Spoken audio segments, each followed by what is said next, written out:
अस्सलाम वालेकुम dear students, welcome to our educational channel Mohammad Imran official. कैसे हैं आप सब? खैरियत से होंगे और अपनी तैयारी अच्छे तरीके से कर रहे होंगे। स्टूडेंट्स, हमने 9th क्लास का मैथ शुरू किया हुआ है और अल्हम्दुलिल्लाह हमने चैप्टर 1 बड़ी डिटेल के साथ कंप्लीट सोल्यूशन के साथ मुकम्मल कर लिया है।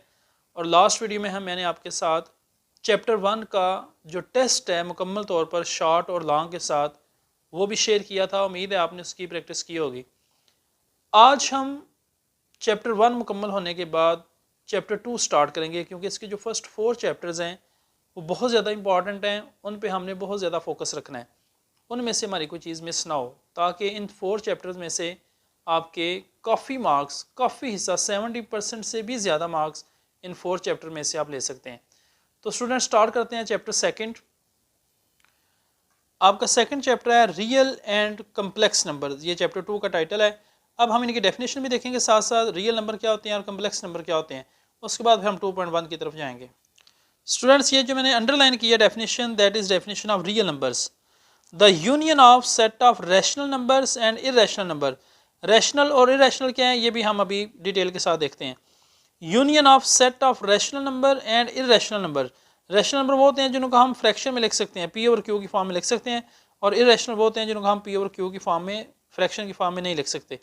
तो रैशनल और इरेशनल नंबर्स का जो यूनियन है, इन दोनों को अगर मिला दें, that is real numbers. The union of set of rational number and irrational number is known as the set of real number. It is denoted by capital R. So R is equal to Q use होता है rational number के लिए। ये union की symbol है। Union का मतलब होता है मिला देना। रियल और रैशनल और इरेशनल नंबर्स को मिला दें, उनका यूनियन ले लें, तो that is set of real numbers. Q union Q bar. Here Q and Q bar are both subsets of R, यानी सबसेट हैं, इन दोनों रियल नंबर्स में आते हैं। इन दोनों का जो सेट है, इन दोनों के जो एलिमेंट्स हैं, that are real numbers. And Q intersection Q bar should be equal to 5। इसका मतलब ये है कि रैशनल और इरेशनल का जो इंटरसेक्शन है, ज़ाहिर है इंटरसेक्शन इनका अगर लेंगे तो वो खाली सेट आएगा, 5 आएगा, क्योंकि क्यू डिफरेंट सेट है और क्यू बार जो है वो डिफरेंट है। इसमें सारे रैशनल आएंगे, इसमें इरेशनल आएंगे, तो रैशनल और इरेशनल का जो इंटरसेक्शन है वो सेम नहीं होता, वो 5 आएगा। इसके साथ कुछ डेफिनेशन है रियल नंबर से पहले। ये देखिए नेचुरल नंबर, पेज नंबर अगर आप 34 देखें बुक का, तो रियल नंबर्स में उन्होंने लिखा हुआ है we recall the following set before concept of real numbers. First आपने पढ़ा हुआ है, ये सेट वाले चैप्टर में आपने पढ़ा हुआ है 8 क्लास में, 7 क्लास में, 6 क्लास में आपने सारे सेट पढ़े हुए हैं। नेचुरल नंबर्स, नेचुरल नंबर को पता है, आपको पता है कि नेचुरल नंबर का सेट 1 से स्टार्ट होता है। ये तमाम काउंटिंग के नंबर्स, तमाम काउंटिंग 1 से स्टार्ट करके आगे तमाम नेचुरल नंबर में आते हैं, इनको एन से शो करते हैं। Number 1 2 3 which we use for counting certain objects, आमतौर पर हम काउंटिंग के लिए इस्तेमाल करते हैं, आर कॉल्ड नेचुरल नंबर और positive integer. The set of natural number is denoted by N. N से इसको शो करते हैं, और ये 1 से स्टार्ट हो गया, आगे सो ऑन चलता जाता है। सिमिलरली होल नंबर, नेचुरल और होल में फ़र्क ये है कि ये नेचुरल नंबर 1 से स्टार्ट होते हैं और होल नंबर 0 से। डब्ल्यू से इनको शो करते हैं 0 1 2 3 up to so on. Integers में पॉजिटिव वैल्यूज़ भी आती हैं और नेगेटिव भी। ये जस्ट रिव्यू है जो आप पहले पढ़ चुके हैं प्रीवियस क्लासेस में। Set of integer consist of positive integer 0 and negative. इनके दरमियान में 0 होता है। 0 की राइट साइड पे जो इंटीजर है वो पॉजिटिव है, और 0 की लेफ्ट साइड पे जो इंटीजर है वो नेगेटिव है। सेट ऑफ रियल नंबर, इसमें अब रैशनल और इरेशनल का कॉन्सेप्ट आएगा। रैशनल नंबर में है all number of the form P over Q, यानी फ्रैक्शन की फॉर्म में, where P and Q are integers. ये पी और क्यू जो है ये इंटीजर्स में से हो सकते हैं। एंड क्यू इज नॉट 0, इसके लिए शर्त यह है कि जो डिनोमिनेटर है, जो क्यू है, जो फ्रैक्शन के नीचे वाली वैल्यू है, वो 0 नहीं होनी चाहिए। Then it is called rational number. The set of rational number is denoted by Q. Q P over Q, इसके लिए 2 कंडीशन है कि इसका तल्लक पी और क्यू दोनों का तल्लक इंटीजर से हो, और जो डिनोमिनेटर है should not be equal to 0। And irrational number is the number which can not be expressed as quotient of integer, जो इंटीजर के क्वेश्चन के तौर पे ना लिखे जा सकें, यानी जो फ्रैक्शन की फॉर्म में ना लिखे जा सकें, दैट आर इरेशनल नंबर। इनको क्यू बार से शो करते हैं। X such that X is not equal to P over Q, यानी फ्रैक्शन में हम नहीं लिख सकते। बाकी कंडीशन वही है, पी और क्यू का तल्लक जो है वो इंटीजर से होना चाहिए, और डिनोमिनेटर 0 नहीं होना चाहिए। फॉर एग्जाम्पल 2 का स्क्वायर रूट है, 3 का स्क्वायर रूट है, 5 का स्क्वायर रूट है, पाई है, ये सारे इरेशनल नंबर्स हैं। उसके बाद स्टूडेंट्स एक्सरसाइज 2.1 पे आ जाएं। Identify which of following are rational and irrational. इनमें आपने बताना है रैशनल कौन सा है और इरेशनल कौन सा है। तो ये सेकंड पार्ट जो है ये रैशनल है, फ्रैक्शन की फॉर्म में लिख सकते हैं। फोर्थ पार्ट रैशनल है और फिफ्थ पार्ट रैशनल है, यानी इसका पॉइंट खत्म करें तो हम इसको 725/100 लिख सकते हैं। बाकी ये जो सारे हैं, ये स्क्वायर रूट 3 का स्क्वायर रूट इसलिए रैशनल है कि इसका कंप्लीट आंसर नहीं आता, इसको हम फ्रैक्शन में क्वेश्चन में नहीं लिख सकते। इसी तरह ये जो 29 का स्क्वायर रूट है ये भी रैशनल है। पाई भी हमने पढ़ा है कि ये भी इरेशनल में आता है। उसके बाद convert the following, question number 2.1 का, convert the following fraction into decimal. इनको आपने डिवाइड करना है 17 डिवाइडेड बाय 25 और इनको आपने डेसिमल फ्रैक्शन में इशारिया में लिख लेना है। Which of following statement are true and false. 2/3 irrational है, नहीं ये इरेशनल है, फॉल्स है। ये ट्रू फॉल्स वैसे पेपर में आते नहीं, लेकिन इनको चेंज करके वो MCQ की फॉर्म में पूछ सकते हैं। Pi is irrational, yes pi is irrational, ये हमने पहले भी डिस्कस किया है। Next part is 1/9 is a terminating. ये चेक करके डिवाइड करके पता चलेगा कि ये टर्मिनेटिंग है या नहीं, वैसे फॉल्स लिखा हुआ है। इसका मतलब टर्मिनेटिंग वो होता है जिसका पूरा पूरा आंसर आ जाए। तो ज़ाहिर आप 1/9 को डिवाइड करते जाएँ, ये कोई भी मुकम्मल इसका आंसर नहीं आएगा, ये आगे चलता जाएगा। इसी तरह 3/4 टर्मिनेटिंग है, इसका सॉल्व करके मुकम्मल आंसर आ जाएगा, ट्रू है। 4/5 इज रिकरिंग, यानी इसको रिकरिंग का मतलब है कि डिवाइड करें तो सेम नंबर बार बार रिपीट हो, तो ये आप डिवाइड करके कन्फर्म भी कर सकते हैं। नंबर 9 इतना इंपॉर्टेंट नहीं है, इसमें क्वेश्चन नंबर 5 और 6 बहुत ज़्यादा इंपॉर्टेंट है। क्वेश्चन नंबर 5 और 6 जो हैं, give a rational number between 3/4 and 5/9, और क्वेश्चन नंबर 6 है कि इन डेसिमल्स को आप रैशनल नंबर की सूरत में कन्वर्ट करें। तो इन दोनों का जो सोल्यूशन है वो मैं आपके सामने रखता हूँ, उनको डिस्कस करते हैं। ये स्टूडेंट इसका 2.1 एक्सरसाइज है और इसका क्वेश्चन नंबर 5 है, रैशनल नंबर बिटवीन 3/4 एंड 5/9।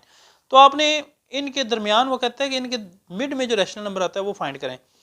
इन दोनों के दरमियान में जो रैशनल नंबर पॉसिबल है वो आपने डिफाइन करना है। उसका तरीका ये है कि आपने इन दोनों नंबर्स को प्लस करना है और 2 पे डिवाइड कर देना है। जिस तरह एवरेज लेते हैं ना, इस तरह आपने इनको सॉल्व करना है। इन दोनों को प्लस करना है और चूंकि दो वैल्यूज़ हैं 2 पे डिवाइड करना है। तो 3/4 प्लस 5/9, ये जो गिवन वैल्यूज़ हैं इनको प्लस करें और 2 पे डिवाइड कर दें। प्लस करने का उसूल ये है कि अगर डिनोमिनेटर डिफरेंट हैं तो आप उनका एलसीएम लें।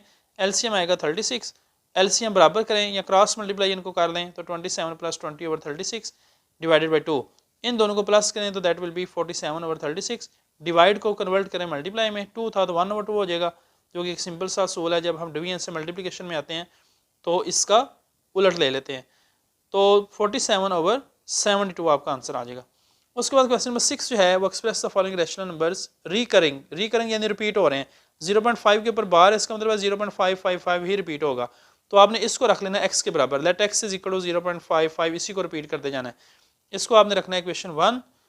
उसके बाद देखें दोनों साइडों को 10 पे क्यों डिवाइड किया है।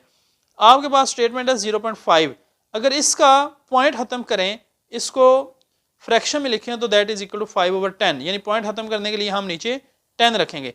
तो क्वेश्चन के अंदर डेसिमल के बाद 1 नंबर है, हम 10 से इसको डिवाइड करते हैं तो मल्टीप्लाई भी 10 से करेंगे इसको सॉल्व करने के लिए, यानी पॉइंट के नीचे 1 आएगा और आगे एक ही नंबर है गिवन स्टेटमेंट में, तो 10 से ही इसको डिवाइड करेंगे।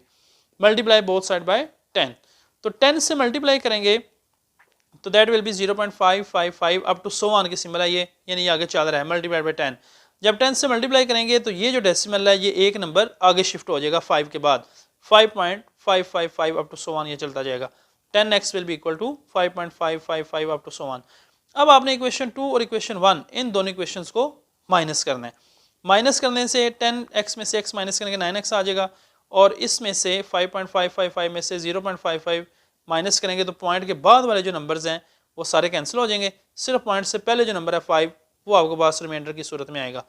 9x will be 5 and x will B 5/9। इसको हमने रैशनल फॉर्म में कन्वर्ट कर दिया और यही हमारा टारगेट था कि हमने इसको इस फॉर्म में कन्वर्ट करना है। सेकेंड पार्ट है स्टूडेंट 0.13। 0.13 इसको रिपीट करके लिखें 0.131313 अप टू सो ऑन, ये इक्वेशन 1 है। अब देखें पॉइंट के बाद 2 डेसिमल प्लेस हैं, यानी अगर इसका पॉइंट खत्म करें तो 100 से डिवाइड करते हैं, तो इसको आपने 100 से ही मल्टीप्लाई करना है। Multiply both side by 100, 100x will be equal to ये जो नंबर है 0.131313 रिपीट हो रहा है, इसको 100 से मल्टीप्लाई करें। जब 100 से मल्टीप्लाई करेंगे तो ये जो डेसिमल है 0.13 वाला, ये 2 नंबर आगे शिफ्ट होगा, 2 डिजिट्स आगे शिफ्ट होगा, 13 के बाद ये पॉइंट आ जाएगा जब 100 से मल्टीप्लाई करेंगे। तो उसके बाद जब मल्टीप्लाई करने के बाद आपने इक्वेशन 2 और इक्वेशन 1 इन दोनों को माइनस करना है। 100x में से x को माइनस करना है, इस इक्वेशन की लेफ्ट हैंड साइड और इसकी लेफ्ट हैंड साइड इनको माइनस करना है और फिर इन दोनों को माइनस करना है। 13.131313 up to so on minus 0.1313 up to so on. तो पॉइंट के बाद वाले जितने भी डिजिट्स हैं वो सेम है, वो कैंसिल हो जाएंगे। पॉइंट से पहले 13 है, 99x is equal to 13 and x will be 13/99। तो 0.13 को हमने रैशनल फॉर्म में कन्वर्ट कर दिया। सेम तरीका आपने थर्ड पार्ट में भी लगाना है। ये सोल्यूशन आपके सामने है।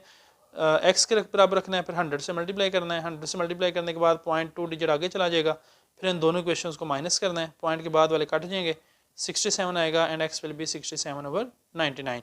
तो सॉल्व करने के हवाले से ये दो क्वेश्चन इंपॉर्टेंट हैं, इनकी आपने अच्छे तरीके से प्रैक्टिस करनी है। अगर इनमें से कोई आ जाए तो आपको डिफ़िकल्टी ना हो। नेक्स्ट हम इसी चैप्टर को आगे प्रोसीड करेंगे। अल्लाह हाफिज़।